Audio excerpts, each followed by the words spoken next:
বিসমিল্লাহির রহমানির রহিম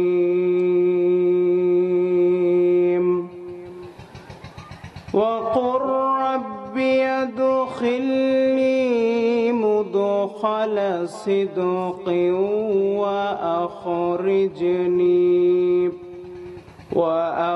وأخرجني مخرج صدق واجعل لي من لدنك سلطانا نصيرا صدق الله المولانا العظيم وقال تعالى في شان حبيبه إن الله وملائكته يصلون على النبي يا أيها الذين آمنوا صلوا عليه وسلموا تسليما সবাই মোহাব্বতের সহিত দরুদ ইব্রাহিম পড়ি اللهم صل على محمد وعلى آل محمد كما صليت على إبراهيم وعلى آل إبراهيم إنك حميد مجيد اللهم بارك على محمد وعلى آل محمد كما باركت على إبراهيم وعلى آل إبراهيم إنك حميد مجيد ও মদিনার মাটি রে সকল সুখ বুঝি তোর কপালে ও মদিনার মাটি রে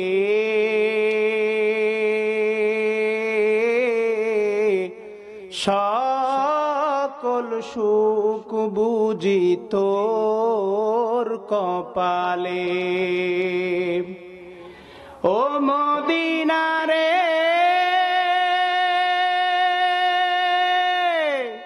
তোর বুকে আমার নবী যার লাগি পাগল সবই যার তরে হইল সৃষ্টি ত্রিভুবন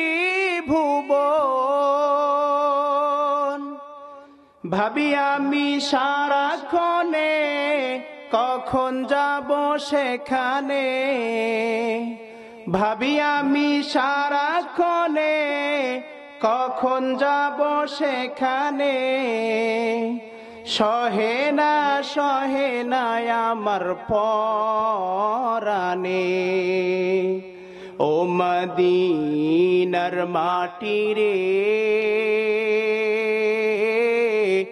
সকল সুখ বুঝি তোর কপালে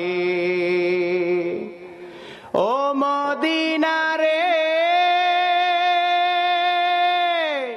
পাখি যদি হতাম আমি উড়ে উড়ে যেতাম আমি পাখি যদি হতাম আমি উড়ে উড়ে যেতাম আমি থাকতো না মনের কোনো যাতনা ও মদিনার মাটি রে সকল সুখ বুঝি তোর কপালে ও মদিনার মাটি রে সকল সুখ বুঝি তোর কপালে। আজকের মাহফিলের প্রধান বক্তা, দ্বিতীয় বক্তা সহ আমার সামনে উপবিষ্ট ইসলাম প্রিয়, ইসলামের প্রেমিক বৃদ্ধ বাবাজিরা, স্নেহের যুবক ভাইয়েরা, ছোট্ট কচি সোনামণিরা, পর্দার অন্তরালের মা ও বোনেরা, আলোচনার সূচনায় আনুষ্ঠানিকতার মধ্য দিয়ে আমার পক্ষ থেকে হৃদয় নিংড়ানো, প্রাণ উজাড় করানো সালাম, আসসালামু আলাইকুম ওয়া রাহমাতুল্লাহ। আসলে বলেন তো, সালামের জবাবের অ্যান্সার কি খুব শক্তিশালী হয়েছে? খুব শক্তিশালী হয় নাই।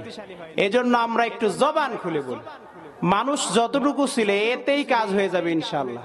বদরের ময়দানে সাহাবীর সংখ্যা ছিল মাত্র 313 জন, পক্ষান্তরে কাফেরদের সংখ্যা ছিল 1000। এই 313 জন সাহাবীর অন্তরে আল্লাহর ঈমান ছিল, একত্ববাদ ছিল, বিশ্ব নবীর ভালোবাসা ছিল, যার কারণে আল্লাহ তাআলা পৃথিবীর সমস্ত শক্তির বিপক্ষে, সমস্ত শক্তিকে পরাজয় করে, সমস্ত শক্তিকে এক পাশে রুখে দিয়ে আল্লাহ মুসলমানদের জয়দান করেছে। বলেন সুবহানাল্লাহ। আমরা তো সেই মুসলমান, আমরা হচ্ছে খালিদ বিন ওয়ালিদের উত্তরসূরি, আমরা উমর ফারুক রাদিয়াল্লাহু তাআলার উত্তরসূরি, যেই উমারের নাম শুনলে ওই রাস্তা দিয়ে শয়তান পর্যন্ত যাইতে ভয় করছে। সুবহানাল্লাহ। আমরা তো সেই মুসলমান, যেই মুসলমানদের এক হুঙ্কারে 33 লক্ষ বর্গ মাইল মুসলমানদের শাসনের মধ্যে ছিল। বলেন সুবহানাল্লাহ। সেই আওয়াজে, সেই ঈমানি চেতনা নিয়ে আরো একবার আমি আপনাদের সামনে সালাম পেশ করছি। আপনারা সবাই উচ্চ কণ্ঠে সালামের জবাব দিবেন, আসসালামু আলাইকুম ওয়া রাহমাতুল্লাহ। জানতে চাচ্ছি এই মুহূর্তে আপনারা সবাই কেমন আছেন? আমাকে আর আপনাকে যিনি ভালো রাখছেন তিনি কে? আল্লাহ তাআলা। আল্লাহ বলেন, ওয়া আলাল্লাহি ফালিয়াতাওয়াক্কালিল মুমিনিন। যারা মুমিন বান্দা হবে এরা সুখে দুঃখে সর্ব অবস্থায় আমি আল্লাহ তাআলা আমার উপরে শুকরিয়া আদায় করে। বলেন সুবহানাল্লাহ।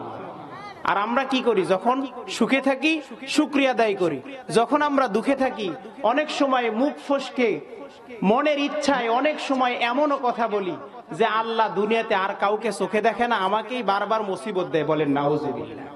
কিন্তু বিপদ আপদ মুসিবত আল্লাহ তাআলার পক্ষ থেকে আসবে, যারা ধৈর্য ধারণ করবে এর বিনিময়ে আল্লাহ তাদের জীবনের গুনাহ মাফ করে উচ্চ মাকাম আল্লাহ দান করবে। বলেন সুবহানাল্লাহ। আমার মুসলমান ভাইরা, আমি আপনাদের গ্রামের সন্তান, খুব বেশি সময় কথা বলবো না। আমি আপনাদের সামনে পবিত্র কোরআনুল কারীমে সূরা বনী ইসরাইল 17 নম্বর সূরার 80 নম্বর আয়াতে কারিমা তেলাওয়াত করেছি।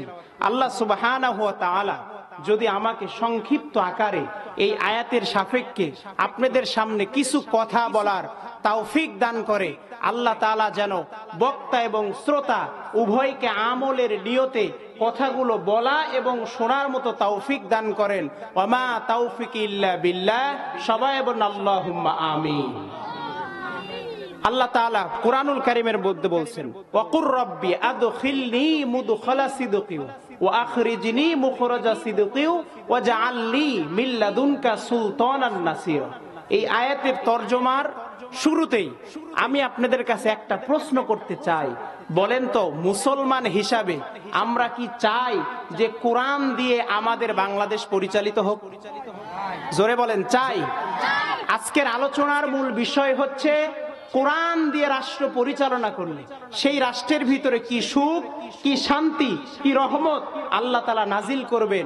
এই বাস্তব প্রেক্ষাপট আলোকে হযরত উমর ফারুক রাদিয়াল্লাহু তাআলার জীবনী থেকে সামান্য কিছু সময় আপনাদের সামনে কথা বলবো ইনশাআল্লাহ। মুসলমান ভাইরা রে আমার, নবী করিম সাল্লাল্লাহু আলাইহি ওয়াসাল্লাম 1 থেকে 40 বছর পর্যন্ত মক্কার জমিনের মধ্যে ছিলেন। মক্কার কোন কাফের মুশরিকরা আল্লাহর নবীকে কখনো কটূক্তি কোনো কথা বলেন নাই। কথা বলেন ঠিক কিনা? এমন অবস্থা বিশ্ব নবীর নাম আল আমিন রাখা হয়েছিল, সত্যবাদী।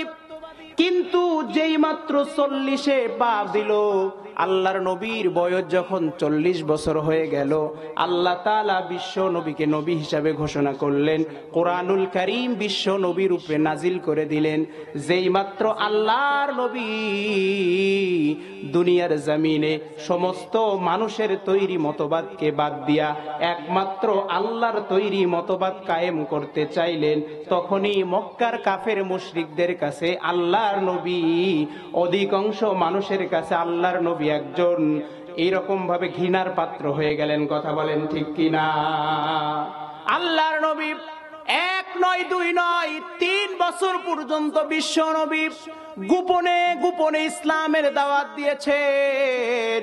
মুসলমান ভাইরা রে আমার, শুধু তাই নয়, আল্লাহর নবী ইসলাম প্রতিষ্ঠা করার জন্য শিয়াবে আবি তালেবে 1 নয় 2 নয় 3 বছর পর্যন্ত জেল খেটেছেন। শুধু তাই নয়, কাফের মুশরিকরা বিশ্ব নবী নামাজরত অবস্থায় ছিল, কাফের মুশরিকরা বিশ্ব নবীর নামাজরত অবস্থায় সিজদার ভিতরে আল্লাহর নবী চলে গেছে। বিশ্ব নবীর এই সিজদারত অবস্থায় তারা উটের নারী ভুঁড়ি আল্লাহর নবীর মাথার উপরে চাপিয়ে দিয়েছিল। বলেন নাউজুবিল্লাহ। মুসলমান ভাইরা রে আমার, আল্লাহর নবী যদি শুধু নামাজের কথা বলতেন, শুধু যদি রোজার কথা বলতেন, শুধু যদি হজের কথা বলতেন, মক্কার কাফের মুশরিকরা বিশ্ব নবীর এমন বিরোধিতা করতেন না।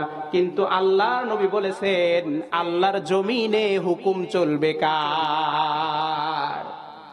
আজও আমাদের সমাজের ভিতরে এমন কিছু মানুষ আছে যারা নামাজের দাওয়াত দিবেন কোনো সমস্যা নাই, যাদেরকে রোজার দাওয়াত দিবেন কোনো সমস্যা নাই, যাদেরকে হজ করার দাওয়াত দিবেন কোনো সমস্যা নাই। যদি তাদের কাছে বলতে চান ওই পার্লামেন্টটা যদি কোরআন দিয়ে গঠন করব, এই কথা বলার সঙ্গে সঙ্গে ওই ব্যক্তি ওর কাছে সবচাইতে বড় শত্রু। কথা বলেন ঠিক কিনা? মুসলমান ভাইরা রে আমার, আল্লাহর নবী মক্কার ভিতরে ঘুরে ঘুরে মানুষের কাছে ইসলামের দাওয়াত দেয়। এক পর্যায়ে কাফের মুশরিকরা বিশ্ব নবীর উপরে নানাভাবে নির্যাতন শুরু করে দিলেন। আল্লাহ তাআলা ফয়সালা দিলেন, ওগো রাসূল, এই মক্কার জমিন আপনার জন্য এখন পরিবেশের অনুকূলে নাই। মক্কাতে আপনি ইসলামের কাজ করতে পারবেন না, কারণ এই মানুষগুলো বড় খারাপ। আপনি হিজরত করে মদিনায় চলে যান। আল্লাহর নবীকে যখন জিবরাইল আমিন এসে বললেন, ইয়া রাসূলুল্লাহ, আপনি হিজরত করে মদিনায় চলে যান, আল্লাহর নবী সঙ্গে সঙ্গে আল্লাহর কাছে একটা দোয়া করলেন।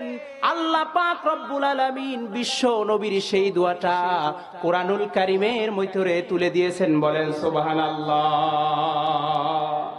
আল্লাহর নবী বললেন, অকুর রব্বি আদখিলনি মুদখালা সিদকিন ওয়া আখরিজনি মুখরাজা সিদকিন ওয়াজআলনি মিন লাদুনকা সুলতানান নাসীরা।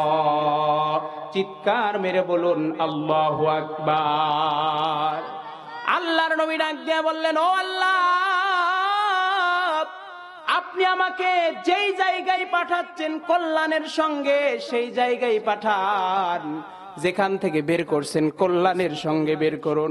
আর আল্লাহর নবী বললেন, সুলতানান নাসীরা, আমাকে এমন একটা রাষ্ট্রীয় পাওয়ার দেন যেই পাওয়ারের মাধ্যমে আমি যেন ইসলামের পতাকা দুনিয়ার জমিনে উড়াইতে পারি। বলেন সুবহানাল্লাহ।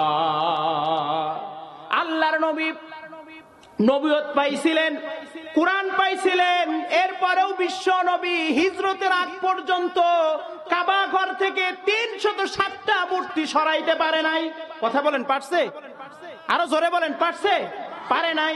কারণ একটাই, বিশ্ব নবী যদি ওই কাবা থেকে 360টা মূর্তি যদি সরাইতো, তাহলে মক্কার কাফের মুশরিকরা তখন কিন্তু তাদের হাতে ক্ষমতা ছিল।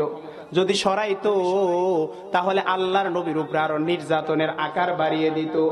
এমনকি বিশ্ব নবীকে দুনিয়ার থেকে বিদায় করার পর্যন্ত ষড়যন্ত্র করেছিলেন। কিন্তু আল্লাহর নবী যখন হিজরত করে মদিনায় চলে গেল, মদিনায় যাওয়ার পরে যখন আবার মক্কায় বিজয় হয়ে গেল, বিনা বাধায় যখন মক্কা বিজয় হয়ে গেল, আল্লাহর নবী বিজয় ভেসে যখন মক্কাতে প্রবেশ করলেন, বিশ্ব নবী কাবা ঘরের ভিতরে ঢুকে বলেন, যা আল হাক্কু ওয়া যাহাকাল বাতিল ইন্নাল বাতিলা কানা যাহুকা। হক যখন এসেছে বাতিল দূরভূত হয়ে যাবে, আর হক যেহেতু আসছে বাতিল দূরে সরে যাবে। আল্লাহর নবী রাষ্ট্রীয় পাওয়ার নিয়ে যখন মক্কা থেকে বিজয় নিয়ে যখন মদিনার ভিতরে মদিনা থেকে যখন বিশ্ব নবী বিজয় ভেসে মক্কাতে প্রবেশ করেছেন, আল্লাহ সুলতান আর নাসির রাষ্ট্রীয় ক্ষমতা দান করেছেন, যার কারণে বিশ্ব নবী কাবা ঘর থেকে 360টি মূর্তি বের করেছে। আজও পর্যন্ত কাবা ঘর এখনো অক্ষত আছে, বলেন ঠিক কিনা? তাহলে এখান থেকে বোঝা গেল সব কিছুর আগে ইসলামী রাষ্ট্র হতে হবে, কথা বলেন ঠিক কিনা? যেই রাষ্ট্র ইসলামী হবে, এই রাষ্ট্রের ভিতরে না খেয়ে কোনো মানুষ থাকবে না। যেই রাষ্ট্র ইসলামী হবে, সেই রাষ্ট্রে কোনো দুর্নীতি থাকবে না। যেই রাষ্ট্র ইসলামী হবে, সেই রাষ্ট্রের ভিতরে অভাবী কোনো মানুষ থাকবে না। যেই রাষ্ট্র ইসলামী হবে, সেই রাষ্ট্রের ভিতরে মানুষ চুরি করার সাহস পাবে না, জিনা করার সাহস পাবে না, কোটি কোটি টাকা দেশ থেকে পাচার করার সাহস পাবে না, কথা বলেন ঠিক কিনা? আরো জোরে বলেন ঠিক কিনা? আমাদের তো সামান্য একটা বাংলাদেশ, কিন্তু ইসলামের যিনি দ্বিতীয় খলিফা ছিলেন নাম ছিল হযরত উমর। নাম কি? আরো জোরে বলেন, নাম কি? নাম হচ্ছে হযরত উমর। এই সামান্য ভূখণ্ডের বাংলাদেশ নয়, অর্ধ পৃথিবী মানে 30 লক্ষ বর্গ মাইলের প্রেসিডেন্টের নাম হলো হযরত উমর। চিৎকার মেরে বলুন সুবহানাল্লাহ। এত বিশাল সাম্রাজ্য হযরত উমর শাসন করেছেন কি দিয়া? জোরে বলেন, কি দিয়া? আরো জোরে, কি দিয়া শাসন করছে? কোরআন দিয়া। কোরআন দিয়ে শাসন করছে 30 লক্ষ বর্গ মাইল। যেই শাসন কালের ভিতরে কোনো অভাবী মানুষ খুঁজে পাওয়া যায় না, সুবহানাল্লাহ বলেন। যাকাত দেওয়ার মতো মানুষ দাঁড়ে দাঁড়ে ঘুরছে, কিন্তু যাকাত নেওয়ার মতো কোনো মানুষ পাওয়া যায় না, সুবহানাল্লাহ। আল্লাহ তাআলা দুনিয়ার জমিনে একটা জান্নাতি পরিবেশ তৈরি করে দিয়েছিলেন। আল্লাহু আকবার। আমিরুল মুমিনিন হযরত উমর যখন মক্কার প্রেসিডেন্ট, তার রাষ্ট্রীয় কাজ সব মসজিদে নববীতে বসে বসে করতেন। পোশাক তেমন হাই কোয়ালিটির ছিল না, জীর্ণ শীর্ণর পোশাক। আমিরুল মুমিনিন হযরত উমর রাদিয়াল্লাহু তাআলা আনহু মসজিদে নববীতে বসে প্রত্যেক দিন রাতে ইশারের সালাত পড়ে সামান্য ঘুমিয়ে গিয়ে রাত যখন গভীর হয়ে যেত, আমিরুল মুমিনিন উমর মদিনার অলিতে গলিতে ঘুরে ঘুরে নিজ চোখে ছদ্মবেশে মদিনার মানুষগুলোর অবস্থান দেখতে, বলেন সুবহানাল্লাহ। এটাই ছিল ইসলামী রাষ্ট্র। মুসলমান ভাইরা রে আমার, উমর রাদিয়াল্লাহু তাআলা আনহুর এই রাষ্ট্রীয় খেলাফত শাসনের আগে আমরা উমর সম্পর্কে একটু জেনে নেই। আল্লাহর নবীর কাছে একদিন মায়েশা সিদ্দিকা রাদিয়াল্লাহু তাআলা আনহা জিজ্ঞাসা করেছেন, ইয়া রাসূলুল্লাহ, ওই যে আকাশের লক্ষ লক্ষ নক্ষত্র দেখা যায়, নক্ষত্র তো গুণে শেষ করা যায় না, আপনার উম্মতের ভিতরে এমন কি কোনো মানুষ আছে যেই মানুষের আমল এই রকম গুণে শেষ করা যাবে না? আল্লাহর নবী বললেন, আয়েশা রে, আছে আছে। আয়েশা সিদ্দিকা বলেন, ইয়া রাসূলুল্লাহ, সেই মানুষটাকে? আল্লাহর নবী ডাক দিয়া বলে, সেই মানুষটা হলো আমার সাহাবী হযরত উমর, বলেন সুবহানাল্লাহ। আয়েশা তো ছোট মানুষ, আয়েশা রাদিয়াল্লাহু তাআলা মনে করছে যে বিশ্বনবী আমার বাবার কথা বলবে। আয়েশা এক পর্যায়ে ডাক দিয়ে বললেন, ইয়া রাসূলুল্লাহ, আমি তো মনে করেছিলাম আপনি আমার বাবার কথা বলবেন, তাহলে আমার বাবার মর্যাদা কি? আল্লাহর নবী বলেন, আয়েশা রে, তোমার বাবার মর্যাদা তো আরো বেশি। যেই দিন আমি মক্কা থেকে হিজরত করে মদিনায় গিয়েছিলাম, আবু বকর আমার সঙ্গে যে গুহার ভিতরে এক রাত কাটিয়েছিল, ওই কয়েকটা রাতের ভিতরে প্রত্যেকটা রাতের আমল নামা আর হযরত উমরের সারা জীবনের আমল নামার সমান, তার চাইতে আবু বকরের এক রাতের আমল বেশি, বলেন সুবহানাল্লাহ। হযরত উমর ইসলামী রাষ্ট্র হলে ইসলামী রাষ্ট্রের আরো একটা বৈশিষ্ট্য, ইসলামী রাষ্ট্রের যিনি রাজা হবে, ইসলামী রাষ্ট্রের যিনি শাসক হবে, ওই শাসক জনগণের কাছে সব সময় জবাবদিহি করতে হবে। আজকে আমাদের মেম্বারকেও কোনো প্রশ্ন করা যায় না, কথা বলেন ঠিক কিনা? আমিরুল মুমিনিন হযরত উমর 33 লক্ষ বর্গ মাইলের প্রেসিডেন্ট, মসজিদে নববীতে দাঁড়িয়ে আমিরুল মুমিনিন হযরত উমর খুতবা শুরু করেছেন। এমন সময় এক সাহাবী ডাক দিয়ে বলেন, আমিরুল মুমিনিন আপনার খুতবা বন্ধ করেন। আমাদের কোন সমাজে এরকম কোন মানুষ আছে? কোন নেতাকে বলতে পারবেন, নেতা আপনার বক্তব্য বন্ধ করেন, আগে আমার অভিযোগটা শুনুন? সাহস আছে কারো? অথচ আমিরুল মুমিনিনকে ডাক দিয়ে বলে, আমিরুল মুমিনিন আপনার খুতবাটা বন্ধ করেন, আগে আমার অভিযোগটা শুনেন। সুবহানাল্লাহ বলেন, আরো জোরে বলেন সুবহানাল্লাহ। এই সাহাবী ডাক দিয়ে বলে, আমিরুল মুমিনিন আমার অভিযোগটা হলো, বাইতুল মাল থেকে গতকাল আপনি জুব্বার কাপড় বন্টন করেছেন, আপনিও পেয়েছেন আমিও পেয়েছি, শুধু তাই নয় অনেক সাহাবী পেয়েছে। আপনি যে আজকে যে জুব্বা পরে মসজিদে নববীতে খুতবা দেন, আমিও তো ওই জুব্বার কাপড় নিয়ে জুব্বা পরেছি, কিন্তু আপনার জুব্বার ঝুলটা অনেক বড়, আমার জুব্বার ঝুলটা কম। তার মানে কাপড় নিয়ে আপনি আমাদের সঙ্গে বেইনসাফ করেছেন, আপনি কাপড় নিয়েছেন বেশি আর আমাদেরকে কাপড় দিয়েছেন কম। এমন সময় যেমন এমন অভিযোগ দিলেন, এমন সময় হযরত উমর রাদিয়াল্লাহু তাআলা আনহুর সন্তান আব্দুল্লাহ দাঁড়িয়ে বললেন, ও নবীর সাহাবী, আমার বাবার কাছ থেকে শোনার আগে তোমার প্রশ্নের জবাবটা আমি দিতে চাই। বলে, কি জবাব দিবে বলো? ডাক দিয়া বলে, নবীর সাহাবী শোনো, ওই বাইতুল মাল থেকে যেই কাপড়টা সংগ্রহ করেছো, ওই কাপড় তুমিও যতটুক পাইছো, আমার বাবা উমর ফারুকও ততটুক পাইছে, আমি আব্দুল্লাহও ততটুক পাইছি।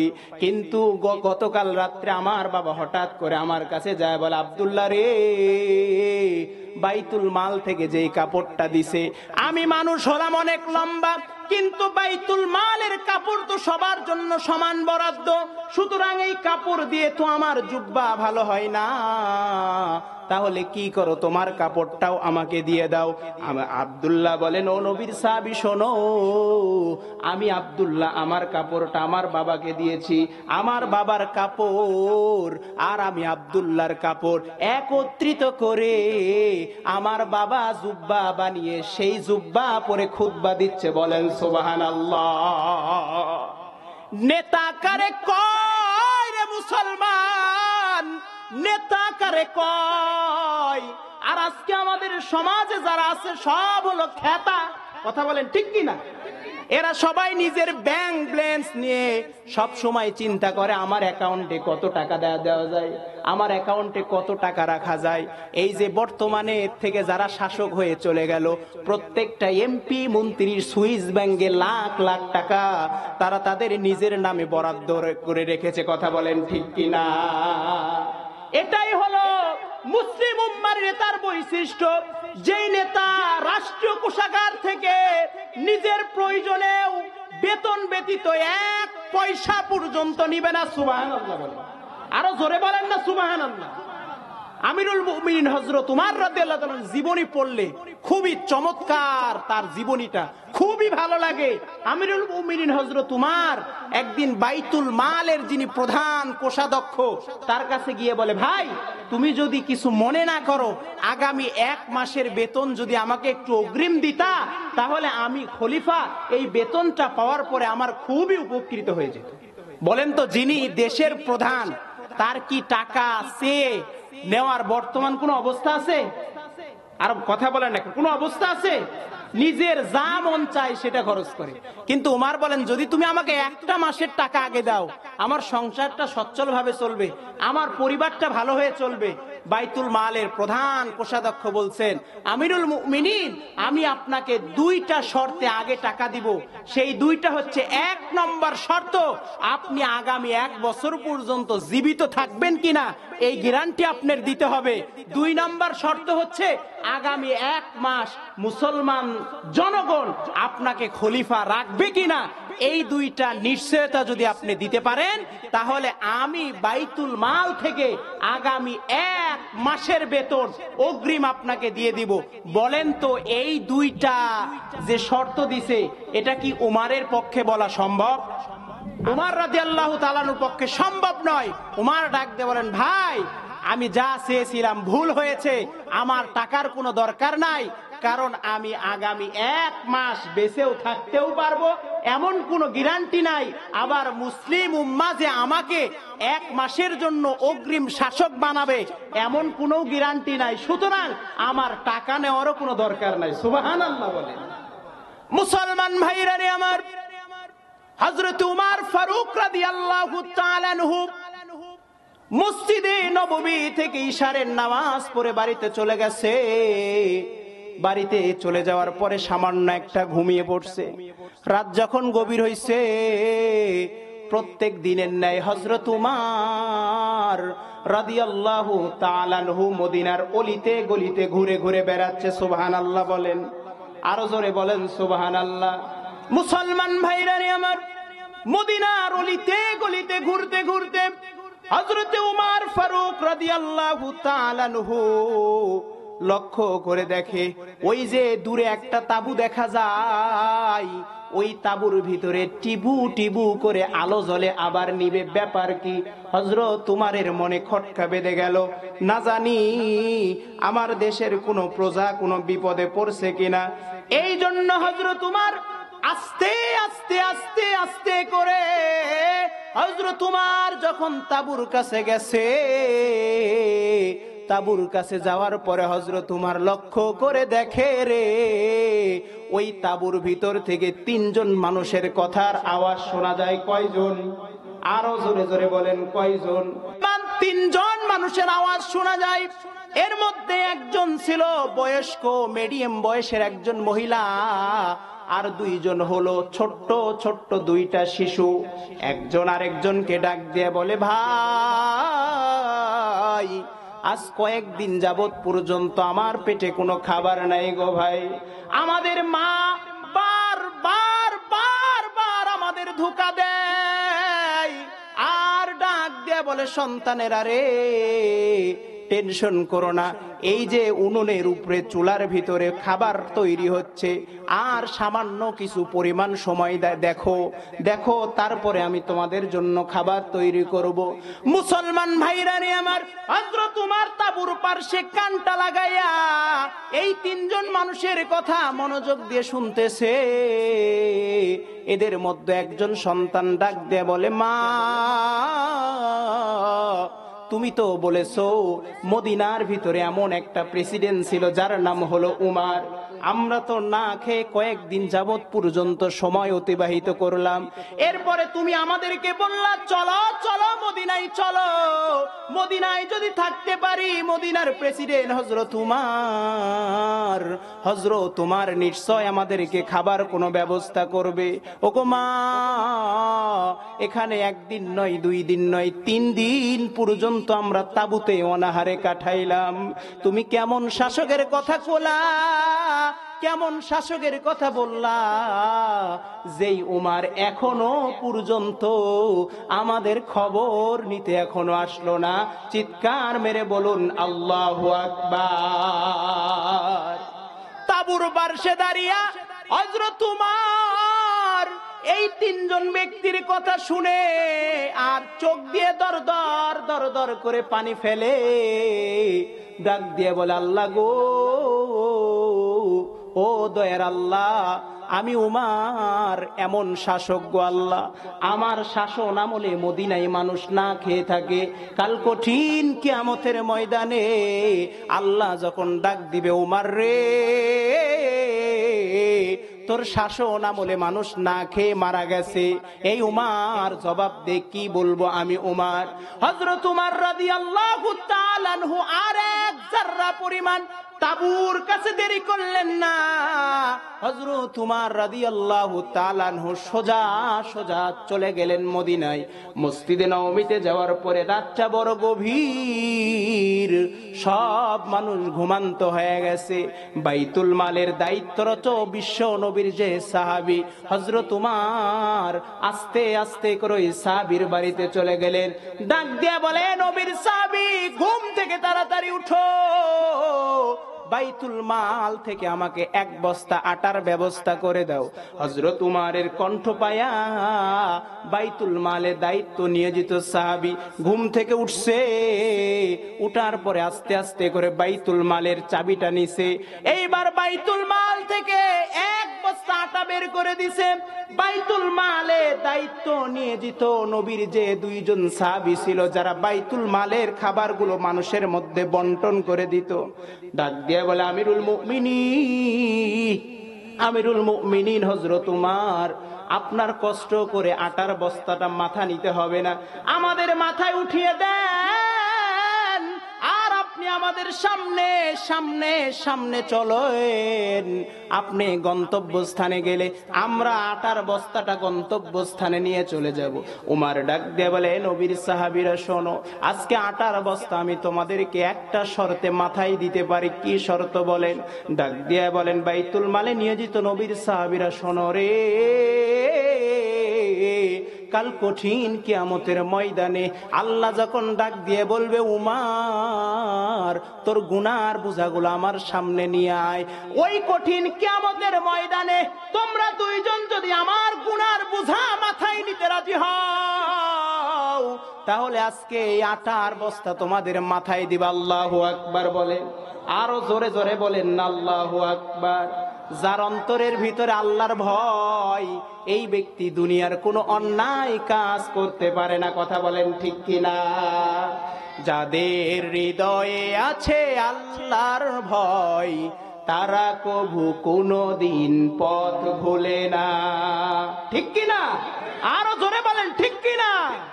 আল্লাহ তাআলা এই জন্যই বলছেন, যারা আমাকে ভয় করবে, অন্তরে আমি আল্লাহ আমার ভয় লালন করবে, এই সমস্ত মানুষদেরকে যদি তোমরা তোমাদের রাষ্ট্রীয় ক্ষমতা দান করো, এই মানুষ দিয়ে কখনো জনগণের একটা টাকাও চুরি হবে না।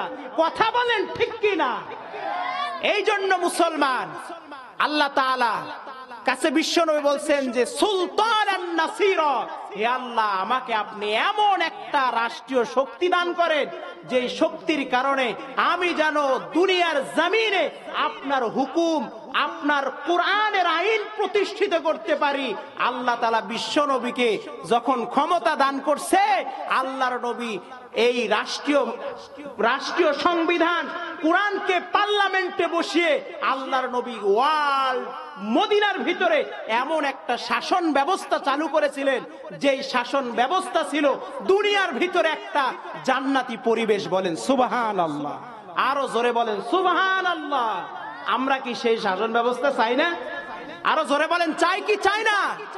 সেই শাসন ব্যবস্থা যদি চাই, সামনে কিন্তু বিশাল একটা সুযোগ আসতেছে। এখন কিন্তু তরবারি দিয়ে জিহাদ করার আর কোনো অবস্থা নাই। তরবারি দিয়ে জিহাদ করার কোনো কি নাই? আরো জোরে বলেন না, তরবারি দিয়ে জিহাদ করার কোনো, ওই যে বাংলাদেশের 360টা, ওই 360টি পার্লামেন্ট সদস্যের ভিতরে যদি আমরা অধিকাংশ 200টা বসায় দিতে পারি, তাহলে আশা করা যায় বাংলার জমিনে কোরআনের শাসন পরিচালিত হবে। চুরি যাই করবে হাত কাটবে, এই রকম ভাবে যে জিনা করবে তাকে হত্যা করা হবে, পাথর মারা হবে, 100টা বেতাঘাত দেওয়া হবে, যে মদ খাবে তাকে 80টা বেতাঘাত প্রদান করা হবে। এই রকম ভাবে যদি কোরআনের আইন সমাজের ভিতরে চলে, সমাজের ভিতরে যদি কোরআনের আইন দিয়ে প্রতিষ্ঠিত করে সমাজ যদি চালানো যায়, তাহলে আশা করা যায় আমরা সেই সোনালী যুগ আবার ফিরে পাবো ইনশাআল্লাহ। আরো জোরে বলেন ইনশাআল্লাহ। এমন যদি হতো আমার দেশের শাসক হতো উমারেরই মতো, হতো আবু বকরের মতো। বলতে পারবেন না আপনারা? বলেন বলেন। এমন যদি হতো আমার দেশের শাসক হতো উমারেরই মতো, হতো আবু বকরের মতো। প্রজার দুঃখে তাদের চোখে আসতো না রে ঘুম, দেশের ভিতর পড়ে যেত শান্তি সুখের ধুম। আল্লাহু আকবার বলে। আরো জোরে বলেন আল্লাহু আকবার। প্রজার দুঃখে তাদের চোখে আসতো না রে ঘুম, দেশের ভিতর পড়ে যেত শান্তি সুখের ধুম। গরিব দুঃখী ভুখা নাওয়া, গরিব দুঃখী ভুখা নাওয়া নাহি পাওয়া যেত। এমন যদি হতো আমার দেশের শাসক হতো উমারেরই মতো, হতো আবু বকরের মতো। আমার দেশের মা বোনেরা লাঞ্ছিত হতো না। আজকে কি আমাদের মা বোনেরা লাঞ্ছিত হয় কি হয় না? আরো জোরে বলেন না, হয় কি হয় না? আজকে আমাদের মা বোনেরা লাঞ্ছিত হয়, অপমানিত হয়। কিন্তু আমি স্টেট কাট বলে যেতে চাই, বাংলার জমিনে যদি ইসলামী হুকুমত প্রতিষ্ঠিত হয়, আমাদের প্রত্যেকটা মা বোন নিরাপদে আনাচে কানাচে বাংলাদেশের সব প্রান্তরে ঘুরে বেড়াবে। কোন বখাটে ছেলে পেলে আমার আপনার মা বোনের দিকে চোখ রাঙানোর সাহস পাবে না। কথা বলেন ঠিক কিনা? আমরা এই জন্য চাই বাংলার পার্লামেন্টে কোরআন প্রতিষ্ঠিত হোক। আমরা তো এই জন্য বাংলাদেশ স্বাধীন করি নাই। যেই বাংলাদেশে ৯৯%, এখন মনে হয় কমে গেছে, ৮২% কি সম্ভবত এরকম, যাই হোক ৮০+% যেই দেশে মুসলমান, আজকে দুঃখের সহিত বলতে হয় সেই দেশের সংবিধান থেকে বিসমিল্লাহির রহমানির রহিম কেটে দিছে। আমরা মুসলমান কিছুই করতে পারি না। আমরা তো এমন মুসলমান, কিন্তু সংবিধানে যিনি বিসমিল্লাহির রহমানির রহিম লিখেছিলেন, আল্লাহ তাকে জান্নাতের উচ্চ মাকাম দান করুক, বলেন আমিন। আপনারা যাই বলেন না কেন, শহীদ প্রেসিডেন্ট জিয়াউর রহমান তিনি সংবিধানে প্রথমে লিখেছিলেন বিসমিল্লাহির রহমানির রহিম।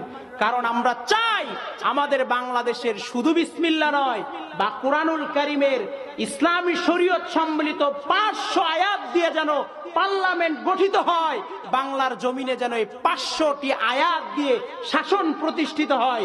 এই জন্য আমরা সবাই আগামীতে যুদ্ধ করতে রাজি আছি তো ইনশাআল্লাহ? আরো জোরে বলেন রাজি আছি ইনশাআল্লাহ? কারা কারা রাজি আছে দুহাত তুলে দেখান। লিল্লাহে দিন ইসলাম, দিন ইসলাম, লিল্লাহে তাকবীর। আল্লাহ তাআলা আমাদেরকে কবুল করুক, বলেন আমিন। আরো জোরে বলেন না আমিন। আমাদের দায়িত্ব হলো ইসলামের পক্ষে আমাদের মতামতটা প্রকাশ করা। কথা বলেন ঠিক কি না? ইসলামের পক্ষে কি করা? আরো জোরে বলেন না, ইসলামের পক্ষে মতামত পেশ করা।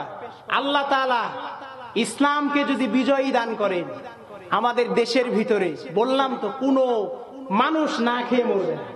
আপনারা সবাই জেনে খুশি হবেন, বাংলাদেশের সৃষ্টির সূচনা থেকে 1971 থেকে আজ পর্যন্ত বাংলাদেশের এই বাংলার জমিনে 2 জন মন্ত্রী ব্যতীত কোন মন্ত্রী এমপি আজ পর্যন্ত রাষ্ট্রীয় কোন অর্থ কোষাগারে ফিরে দিছে এমন কোন নজির নাই।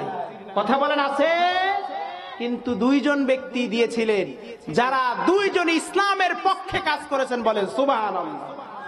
আরো জোরে বলেন না সুবহানাল্লাহ।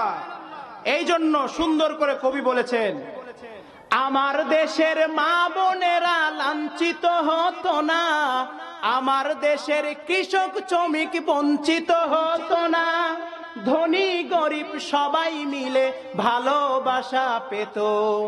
এমন যদি হতো আমার দেশের শাসক হতো উমারেরই মতো, হতো আবু বকরের মতো। এমন যদি হতো আমার দেশের শাসক হতো উমারেরই মতো, হতো আবু বকরের মতো। বলেন আমিন। আরো জোরে বলেন না আমিন। মুসলমান ভাইরা আমার, আমিরুল মুমিনিন হযরত উমর এইবার আটার অবস্থাটা নিজে মাথায় নিয়া হযরত উমর রাদিয়াল্লাহু তাআলা আনহু আস্তে আস্তে করে তাবুর পাশে যা ডাক দিয়ে বলে, ওগো মা দরজাটা খুলো গো মা, তোমার সঙ্গে কিছু কথা আছে। ওই মহিলা ডাক দিয়ে বলে, না গো বাবা না, আমি তো দুনিয়ার জমিনে সবচাইতে ব্যর্থ একটা মা গো বাবা। ও বাবা, আমি কারো মা হওয়ার যোগ্য নয় গো বাবা। আমার ছোট্ট ছোট্ট সন্তান কয়েকদিন যাবত অনাহারে আছে, আমি তাদের মুখে খাবার দিতে পারি নাই, আমি তোমার মা হওয়ার যোগ্য নয়। উমর ডাক দিয়ে বলে, ও গো মা তোমার কাছে খাবার চাই না গো মা, সামান্য সময়ের জন্য একটু দরজাটা খুলো। মহিলা যখন দরজাটা খুলে দিলেন, হযরত উমর রাদিয়াল্লাহু তাআলা আনহু আটার বস্তাটা মহিলার সামনে দিয়ে ডাক দিয়ে বলে, ও মা, আমি একজন পথিক তোমার তাঁবুর পাশ দিয়ে যাইতেছিলাম, হঠাৎ করে তোমার তাঁবুর ভিতর থেকে কান্নার আওয়াজ যখন আমার কানে চলে আসে, আমি তখন আস্তে আস্তে করে তোমার তাঁবুর কাছে চলে আসি। তোমাদের সব কথা আমি শুনছি, তোমরা কয়েকদিন যাবত অনাহারে। ওগো মা, এই সামান্য আটাটুকু তোমরা রাখো, আর এখান থেকে সুন্দর করে রুটি বানিয়ে তোমার সন্তানদেরকে খাওয়াও। মুসলমান ভাইরানি আমার, হযরত উমর রাদিয়াল্লাহু তাআলা আনহু নিজেই উনুনের চুলা ফু দিয়া জ্বালিয়ে দিলেন। সুন্দর করে পানি ফুটানো হলো, আটার ভিতরে রাখা হলো, সুন্দর করে খামরি করা হলো। এইবার আটাটা রাখার পরে হযরত উমর ডাক দেয়া বলে, মা, এইবার তুমি সুন্দর করে রুটিটা তৈরি করো। হযরত উমর রাদিয়াল্লাহু তাআলা আনহুর সহযোগিতায় ওই মহিলা সুন্দর করে রুটিটা তৈরি করলো। হযরত উমর আস্তে আস্তে করে ঘুমান্ত দুইটা ছোট্ট শিশুর কাছে যা ডাক দিয়ে বলে, ওগো ভাই, ঘুম থেকে উঠো, তোমাদের জন্য খাবার তৈরি হয়ে গেছে। যেই মাত্র এই কথাটা শুনছে, ছোট্ট দুইটা শিশু লাফ দিয়ে ঘুম থেকে উঠছে। কয়েকদিন যাবত পর্যন্ত পেটে কোনো খাবার নাই।